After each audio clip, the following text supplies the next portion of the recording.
How to view the trading history on Forex.com app. I'm gonna guide you through the process on how to do it. Let's get started. First of all, on your phone, launch the Forex.com app. After you're in the app, make sure to log into your account first. After you are logged in, you will see this kind of app interface. Now, in order to see your trade history, you must have already done trading before. You can log into Forex.com in your desktop and you can have a better view of the trading history over there. But if you still want to access the trading history in your app, what you can do is, you can head over to your account settings, tap on this account icon in the bottom right.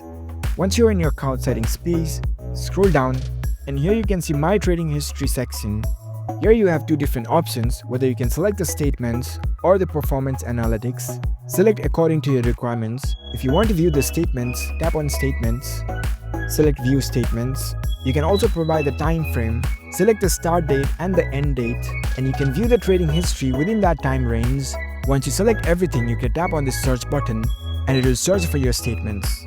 In my account, I haven't done any trading, so it is not showing me any results. But this is the process to view your trading history on Forex.com app.